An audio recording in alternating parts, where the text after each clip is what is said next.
இயேசு கிறிஸ்துவில் அன்புக்குரிய சகோதர சகோதரர்களே, இயேசு கற்பித்த ஜெபத்திலே ஒரு வார்த்தையை சொல்லி நாம் ஜெபிப்போம். தீயோரிடமிருந்து எம்மை காத்தருளும். அந்த வார்த்தையை மையமாக வைத்து இன்று இந்த தவக்காலத்தினுடைய தியான உரையை நாம் சற்று தியானிப்போம். தவக்காலம் என்பது நம்மை நாமே ஸ்கேன் செய்து கொள்ளும் காலம். தீயோரிடமிருந்து என்னை காத்தருளும் என்று சொல்லும் போது அந்த தீயோன் எப்போதும் வெளியே வாள் வைத்துக் கொண்டு நிற்பதில்லை. பல நேரங்களில் நமக்குள் ஆசை என்ற உடையில் அமர்ந்திருக்கிறான்.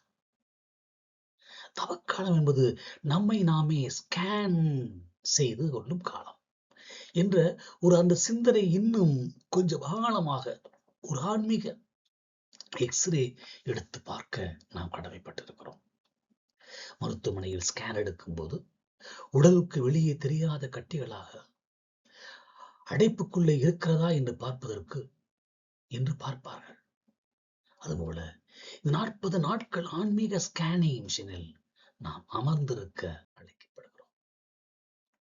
அடைப்புகளை கண்டறிய வேண்டும். இதயத்தில் இரத்த ஓட்டத்திற்கு அடைப்பு இருந்தால் அது எப்படி ஆபத்தோ அப்படியே நாம் ஆன்மீக வாழ்வில் அன்பு ஓடுவதற்கு சில அடைப்புகள் இருக்கின்றன. பகைமை என்கிற அடைப்பு. அவன் செய்ததை நான் மறக்கவே மாட்டேன் உள்ளே என்ற பிடிவாதம் ஒரு பெரிய அடைப்பு. இரண்டாவது சுயநலம் என்கிற அடைப்பு. நான் எனது என்ற எண்ணம் மற்றவர்களை உள்ளே வரவிடாமல் தடுக்கும் ஒரு சுவராக இருக்கிறது.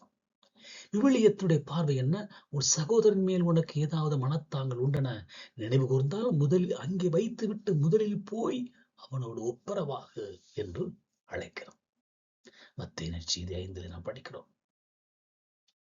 டார்க் ஸ்பாட் என்று சொல்வோம், இருண்ட பகுதிகள். ஸ்கேன் ரிப்போர்ட்டில் கருப்பு புள்ளிகள் இருந்தால் மருத்துவர் கவலைப்படுவார். நம் ஆன்மீக ஸ்கேனில் சில இருண்ட பகுதிகள் இருக்கும். அது நாம் ரகசியமாக செய்யும் பாவங்கள் அல்லது பிறருக்கு தெரியாமல் நாம் வளர்க்கும் தீய எண்ணங்கள். தீய எண்ணங்களை யாரும் பார்க்க முடியாது கடவுளை தவிர. வெளியே நாம் ரொம்ப பக்தர் போல, நல்லவர்கள் போல, இரக்கமுள்ளவர்கள் போல, தாழ்ச்சி உள்ளவர்கள் போல அமைதியாக இருப்போம். ஆனால் உள்ளுக்குள்ளே பொறாமை என்னும் கருப்பு புள்ளி நமக்குள்ளே ஆழமாய் ஆராய் ஓடிக்கொண்டிருக்கும். ஒரு பக்தர் சர்ச்சுக்கு முன்னாடி உட்கார்ந்து, ஆண்டவரே, நான் இந்த தவக்காலத்தில் யாரையும் திட்டல, யாருக்கும் கெடுதல் நினைக்கல, பொய் சொல்லல அப்படின்னு சொல்லிட்டு இருந்தாராம். அப்புறம் மெதுவா சொன்னாராம், ஆனா ஆண்டவரே, இதெல்லாம் நான் இன்னும் தூக்கத்திலிருந்து எந்திரிக்கு முன்னாடி வரைக்கும் தான்.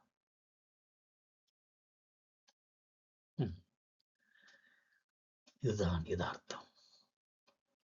இந்த தவக்காலத்திலே இந்த முழு உடல் பரிசோதனை, இந்த ஃபுல் பாடி செக்அப், ஆன்மீக ஸ்கேன் என்பது வெறும் கண்களை மட்டும் பார்ப்பதல்ல, நம்முடைய முழு அவயங்களையும் ஆராய்வது. முழு அவயங்களையும் ஆராய்வது. முதலாவது நாக்கு, ஸ்கேனிங் த டங். தவக்கால நோன்பு என்பது உணவை குறைப்பது மட்டுமல்ல, அடிக்கடி இந்த வார்த்தையை உச்சரிக்கிறேன், பிறரை புண்படுத்தும் வார்த்தைகளை குறைப்பது. அடுத்ததாக கண்கள், ஸ்கேனிங் தி ஐஸ். எதை பார்க்கிறோம், எதை கண்டு ஆசைப்படுகிறோம். அடுத்ததாக கைகள், ஸ்கேனிங் தி ஹேண்ட்ஸ். நம் கைகள் பிறருக்கு கொடுக்க நில்கிறதா அல்லது பிறரை பிடித்து தள்ள நில்கிறதா என்று நாம் தியானித்து பார்க்க. நாக்கு, கண்கள், கைகள். ஸ்கேன் எடுத்த பிறகு நோயை கண்டுபிடித்து விட்டால் மட்டும் போதுமா? அதற்கு மருந்து எடுக்க வேண்டும். நம்முடைய ஆன்மீக ஸ்கேன் ரிப்போர்ட்டுக்கு இறைவன் தரும் மருந்து சீட்டு தான் பிரிஸ்கிரிப்ஷன். இதுதான் என்னது? மருந்து 1 கண்ணீர் கலந்த மனஸ்தாபம், உடைந்த உள்ளமே கடவுளுக்கு உகந்த பலி. மருந்து 2 நற்கருணை மற்றும் ஒப்புரவு அருட்சாதனம். உடைந்த உள்ளத்தோடு நற்கருணை ஆண்டவரிடம் பலியிலே முழுமையாக ஒப்புக் கொடுக்க வேண்டும். அதற்கு பத்தியம் என்ன? பாவம் என்ற தீய உணவை முற்றிலும் தவிர்த்தல். பாவம் என்கிற தீய உணவை முற்றிலும் தவிர்த்தல் தான் பத்தியம். ஸ்கேன் மிஷனுக்கு போகும்போது நாம் ஆபரணங்கள், இரும்பு பொருட்கள் எதையும் எடுத்துச் செல்ல முடியாது. அதுபோல கடவுளிடம் நாம் ஸ்கேன் செய்து கொள்ள வரும்போது நம்முடைய பதவி, பெருமை, ஜாதி, பணம் என்ற எல்லா இரும்பு சட்டைகளையும் கலற்றி வைத்துவிட்டு ஒரு வெறும் மனிதனாக வர வேண்டும். அப்போதுதான் கடவுளின் ஒளி நமக்குள் ஊடுருவி பாயும். ஸ்கேன் ரிப்போர்ட்டில் நார்மல் என்று வருவது முக்கியமல்ல. நம் ஆன்மா ஹோலி, புனிதம் என்று மாறுவதே தவக்காலத்தின் வெற்றி. நாக்கு மற்றும் மனம் இவை இரண்டும் இடையேயான தொடர்பு என்பது ஒரு மரத்திற்கும் அதன் வேருக்கும் உள்ள தொடர்பை போன்றது. வேர், இந்த மனம் எப்படி இருக்கிறதோ அப்படியே கனி நாக்கும் அமையும். இந்த இரண்டையும் ஆன்மீக ஸ்கேன், டிஜிட்டல் ஸ்பிரிச்சுவல் ஸ்கேன் செய்து பார்க்க நாம் அழைக்கப்படுகிறோம். மனம், நாக்கு, நாக்கு, மனம். நாக்கு நாம் வாழ்வுடைய ஸ்டேரிங் என்று சொல்லலாம், ஸ்டேரிங் வீல். விவிலியத்தில் யாக்கோபு கூறுகிறார், கப்பல் எவ்வளவு பெரிதாக இருந்தாலும் ஒரு சிறிய சுக்கான் அதை திருப்புகிறது.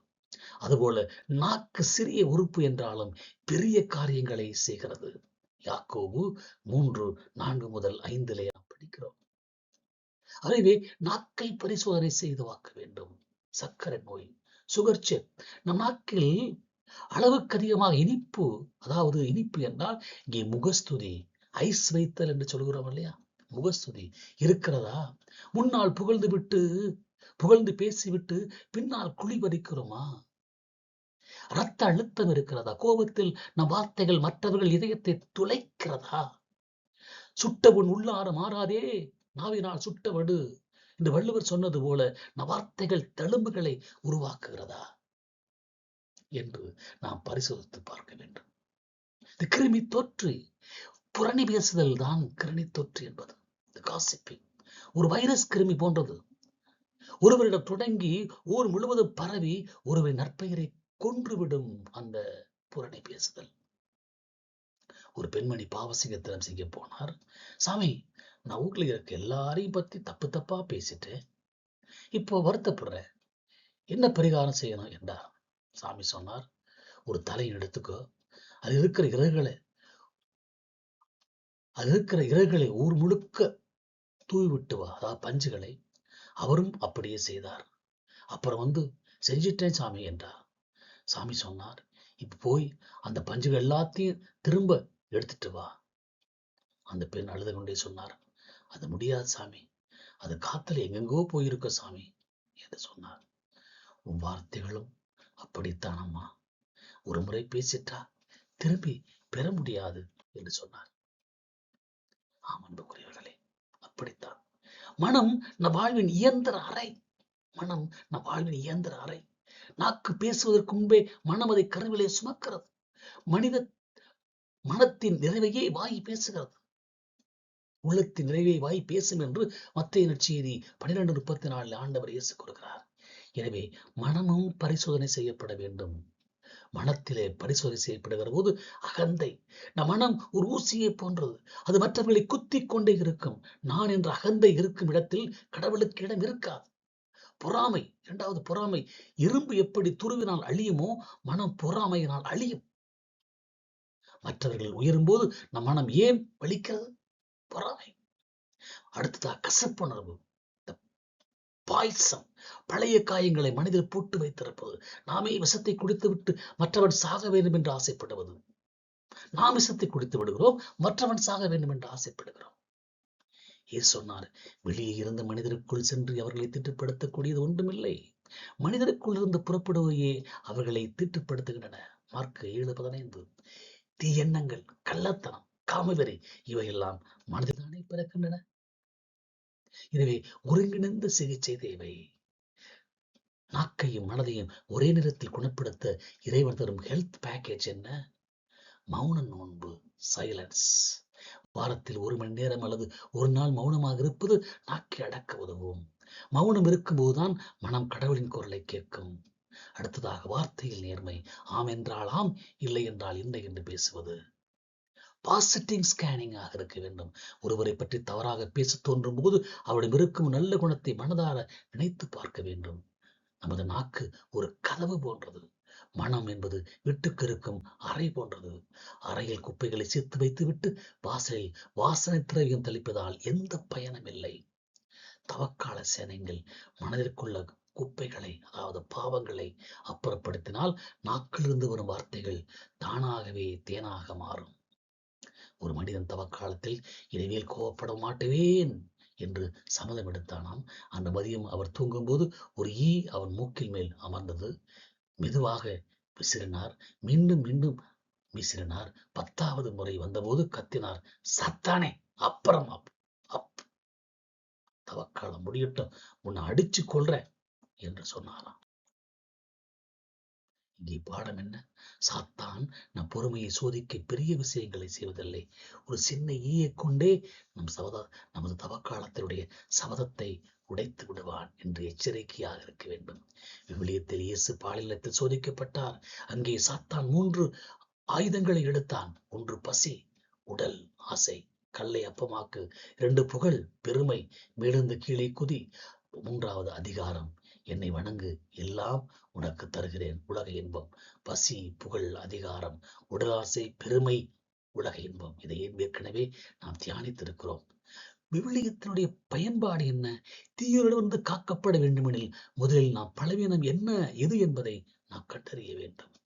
எனவே தீய வழியிலிருந்து நாம் விலக வேண்டும். ஒரு யூ-டர்ன் எடுக்க வேண்டும் தீய வழியிலிருந்து. தவக்காலம் என்பது வருந்துவதற்காக மட்டுமல்ல, திரும்புவதற்காக. தீய வழி என்பது ஆரம்பத்தில் பட்டு மெத்தை போல் இருக்கும். ஆனால் அதுதான் முடிவு பள்ளம். வருந்த வேண்டும் என்பது ஒரு உணர்வு. ஆனால் திரும்புதல், ரிட்டர்ன் என்பது ஒரு செயல். வருந்துவது உணர்வு, திரும்புதல் செயல்.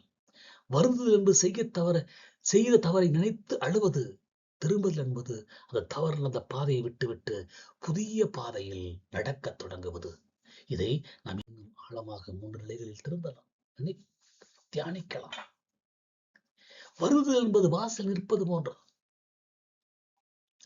நாம் தவறு செய்யும் போது நம் மனச்சாட்சி நம்மை உறுத்தும்.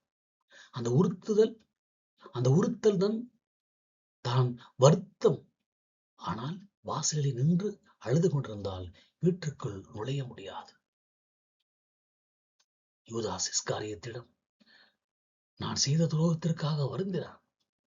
மத்தேயு 27:3. அவன் திரும்பவில்லை. யூதாஸ் இஸ்காரியத்து தான் செய்த தவறுக்காக வருந்தினான்.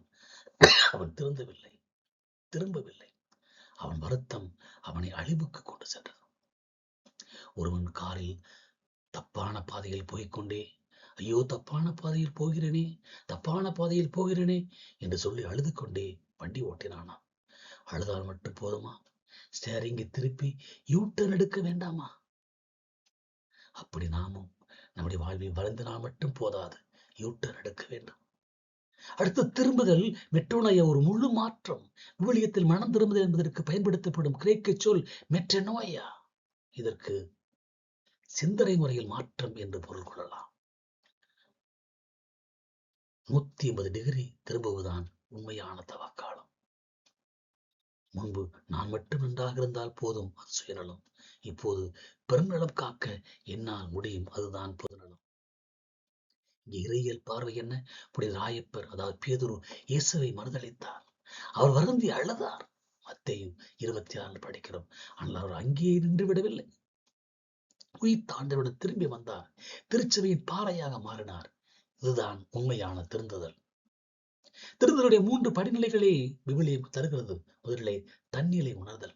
தவறிப்போன மகன் பன்றி மேய்க்கும் போதுதான் தன் தந்தையினுடைய வேலைக்காரர் கூட உணவு இருக்கிறதே என்று நினைக்கிறான். லூக்கா 15:17. தன் நிலையை உணராதவன் ஒருபோதும் திரும்ப முடியாது. 2வது, எழுந்து செல்லுதல்.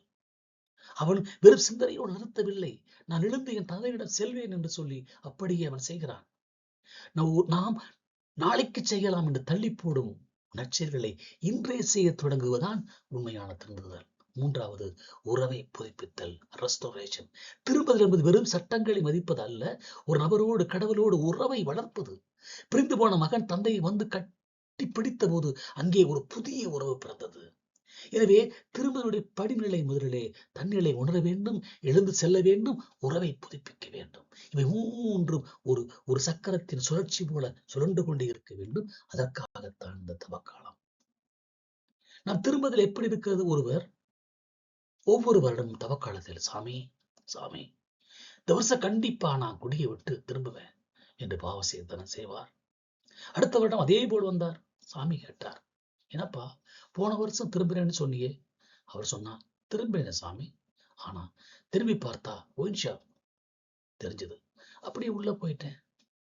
இப்படித்தான் நிறைய பேர் இந்த காலத்திலே நாம் திரும்புவது பாதி தாண்டி இருக்கக்கூடாது.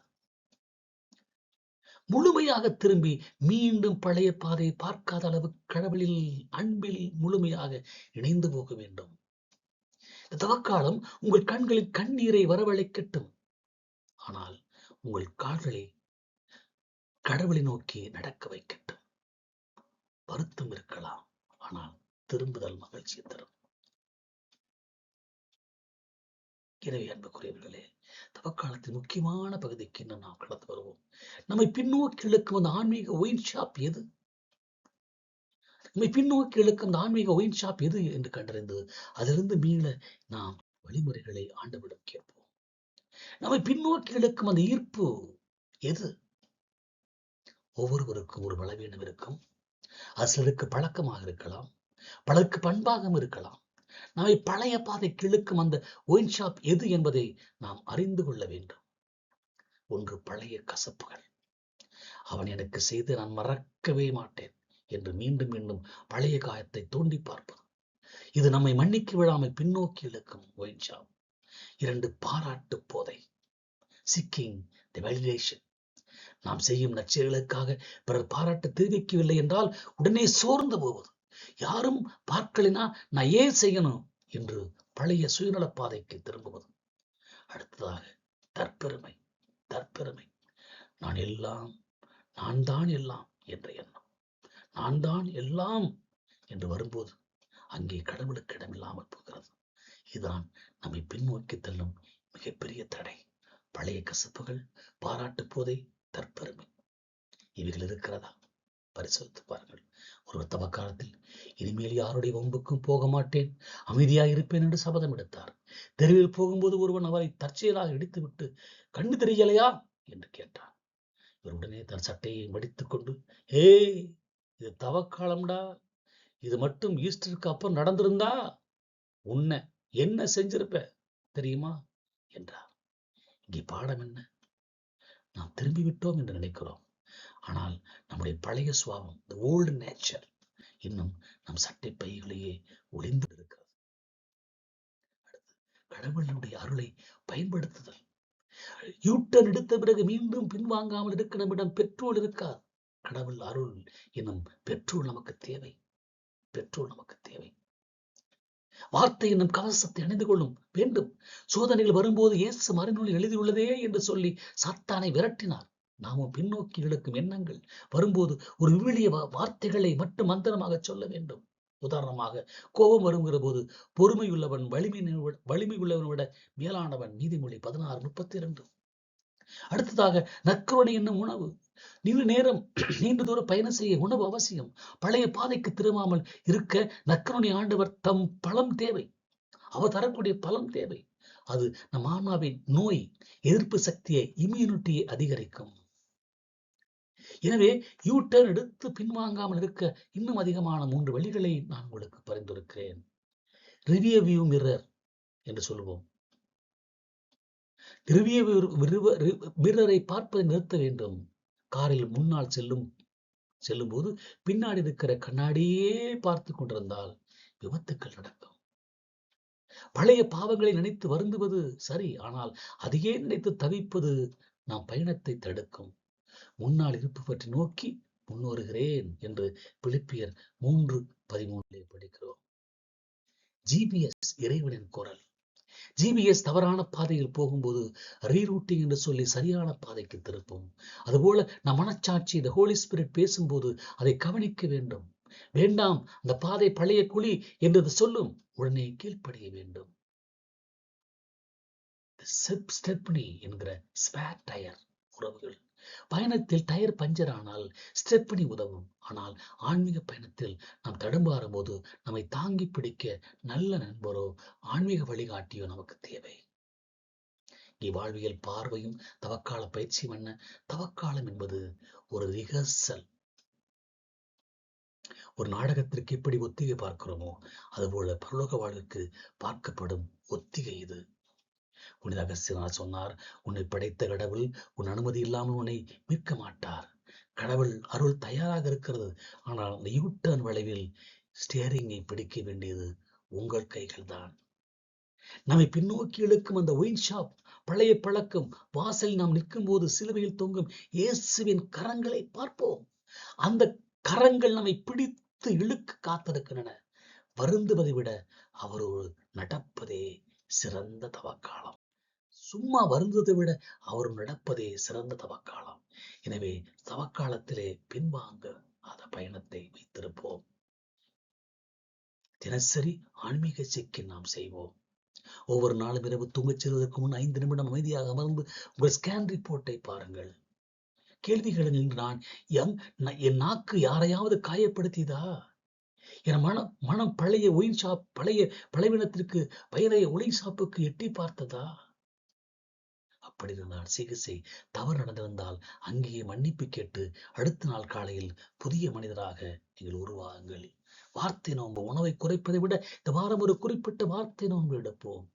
அடுத்த 7 நாட்களுக்கு யாரையும் பற்றி புரணி பேச மாட்டேன். யாராவது ஒருவரை பற்றி தவறாக பேசின உடனே தடுத்து நிறுத்துவேன் அல்லது அந்த இடத்தை விட்டு நகர்ந்து விடுவேன். இது உங்கள் நாக்கை தூய்மைப்படுத்தும். 3வது நற்செயல்கள். திரும்புதல் என்பது வெறும் தீமையை தவிர்ப்பது மட்டுமல்ல, நன்மை செய்வதாகும். தினமும் ஒருவருக்கு தெரியாமல் ஒரு உதவி செய்வது. அது ஒரு புன்னகையாக இருக்கலாம், பசியுள்ளவருக்கு உணவாக கூட இருக்கலாம், அல்லது யாரிடமாவது அன்பாக பேசுவதாக கூட இருக்கலாம். இது உங்கள் மனதில் இருக்கும் சுயநலத்தை வேறறுக்கும். அடுத்ததாக சிலுவை பாதை. அது நம் வாழ்வுடைய வரைபடம். எனவேதான் தவக்காலத்திலே சிலுவை பாதை செய்ய அழைக்கப்படுகிறோம். வெள்ளிக்கிழமை மட்டும் சிலுவை பாதை செய்யாமல் ஒவ்வொரு நாளும் ஒரு சிறிய தியாகத்தை சிலுவையாக சுமப்போம். மொபைல் போனில் தேவையில்லாத ரீல்ஸ் பார்ப்பதை குறைப்பது கூட இந்த தவக்காலத்தில் ஒரு பெரிய சிலுவை பாதைதான். தினமும் 1 மணி நேரம் சமூக வலைதளங்களை தவிர்த்துவிட்டு அந்த நேரத்தை உங்கள் குடும்பத்தினரோடு செலவிடுங்கள் அல்லது இறைவார்த்தையை வாசியுங்கள். ஆண்டவரே, என் பலவீனங்கள் என்னை இழுக்கின்றன, ஆனால் உம்முடைய சிலுவை என்னை அழைக்கிறது. நடுத்த யூட்டர்ன் பாதையில் இருந்து பின்வாங்காமல் இருக்க உம்முடைய அருளை தாரும். என் நாக்கும் புகழை பாடட்டும், என் மனமும் நம்பை சுவைக்கட்டும், சுமக்கட்டும் என்று கேட்போம். சோதனையை வெல்பவர் பேறு பெற்றவர், ஏனெனில் அவர் தமக்கு வாக்குறுதி அளிக்கப்பட்ட வாழ்வாகிய வாழ்வின் முடிசூட்டப்படுவார். யாக்கோபு 1:12 நாம் படிக்கிறோம். எனவே தவக்காலத்தை இன்னும் அதிகமாக உணர்ந்தவர்களாய் ஒரு கவிதை வழியாக கூட நாம் சொல்லலாம். தவக்காலம் ஒரு திரும்புதல். தவக்காலம் வந்தது தன்னுள் பார்க்க. ஒரு தவறாத ஆன்மீகம் ஸ்கேனிங் எடுக்க. மறைந்திருக்கும் காயமும் மனதின் அழுக்கும் மறைநூலின் ஒளியும் வெளியே தெரிக்க. குத்தும் ஊசியாய் அகந்தை நாக்கு, பிறர் குறையை தேடியே அலையும் நோக்கு. சுத்தம் செய்யவே வந்ததிந்த காலம் நம் சுயநல போக்கினை சுட்டரிக்கும் யாகும். வருந்துதல் என்பது வாசல் நிற்றல். அந்த வருத்தம் மாற்றமே வாழ்வின் வெற்றி. திரும்புதல் என்பது திசைமாறு நடத்தல். நாம் தீய வழியினை வேரோடு அறுத்தல். பழைய ஒயின்ஷாப் பாதைகளுக்கும் நம் பழக்க தோஷங்கள் காலை பிடிக்கும். சிலுவை ஏந்திய தேவனின் கைகளில் நம்மை சீக்கிரம் தூக்கியே வெண்ணில் சேர்க்கும். நாக்கை காப்போம் நன்மொழி பேச, நம் நாடு நரம்பெல்லாம் நக்கரனை பூச. வாக்கை தருவோம் பின்வாங்க மாட்டோம், இனி வாழ்வின் பயணத்தை உம்மோடு சேர்ப்போம் என்று ஆண்டவரிடம் நம்மை சேர்ப்போமா? ஒருவர் பாவசிங்கத்திடம் செய்ய போனார். சாமி, நான் பக்கத்து வீட்டுல கோழி திருடிட்டேன் என்று சொன்னார். சாமி சொன்னார், அந்த கோழியை திருப்பி கொடுத்துடு. அவர் சொன்னார், இல்ல சாமி, நீங்களே வச்சுக்குங்க. சாமி பதறி போய், எனக்கு எதுக்குப்பா, உரிமையாளருமே கொடு என்றார். அதற்கு அவர், நான் கொடுக்க போனேன் சாமி, அவர் வாங்க மாட்டேன்னு சொல்லிட்டார் என்றார். உண்மையில் அவர் கேட்கவே இல்லை. நாம் பல நேரங்களில் கடவுளை மன்னிப்பு கேட்கிறோம். ஆனால் தீய வழியில் கிடைத்த கோழியை லாபத்தை விட மனமில்லாமல் நாம் இருக்கிறோம். உதாரி மகனுடைய உவமையிலே லூக்கா 15 அவன் தீய வழியில் சென்று போது பன்றிகளோடு பன்றியாக இருந்தான். அவன் செய்த முதல் காரியம் தன்னிலை உணர்ந்தான். என் தந்தையிடம் செல்வேன் என்று தீர்மானம் எடுத்தான். எனவே நாமும் விழிப்புணர்வோடு தூங்கிக் கொண்டிருப்பவன் தான் தீயவன் அதிக வேலை வைப்பான். சோதனையில் விழாதபடி விழித்திருந்து ஜெபிக்க ஆண்டவரிடம் வரம் கேட்போம். இறைவனின் நிலைத்திருக்க அவரிடம் வரம் கேட்போம். தீயவனை வெல்வதற்கு நாக்கு கொடுக்கப்பட்டுள்ள கருவிகளாக பார்ப்போம். கத்தோலிக்க திருவை நமக்கு 3 ஆயுதங்களை தருகிறது. ஜெபம், கடவுளோடு பேசுதல், நோன்பு, உடலை கட்டுப்படுத்தல், தர்மம், பிறரில் இறைவனை காணுதல். ஒரு சிறுவன் தவக்காலத்தில் சாக்லேட் சாப்பிட மாட்டேன் என்று நோன்பிருந்தான். ஆனால் பிரிட்ஜ் பக்கமே சுற்றி கொண்டிருந்தான். அம்மா கேட்டார், ஏன் அங்கே நிற்கிறாய்? அவன் சொன்னான், சாக்லேட் சாப்பிட மாட்டேன் தான் சொன்னேன், ஆனால் அதை பார்க்க கூடாதுன்னு சொல்லலையே. இங்கே வாழ்வில் உண்மை என்ன? நாம் சோதனையை தவிர்க்க பார்ப்பதில்லை.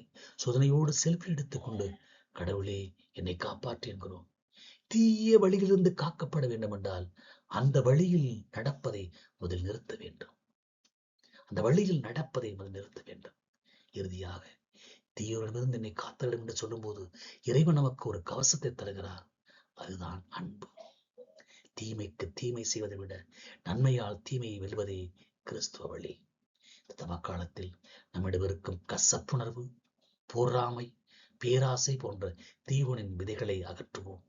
இறைவனின் அருளால் நாம் புனித வழியில் நடக்க உறுதியெடுப்போம். ஆமென்.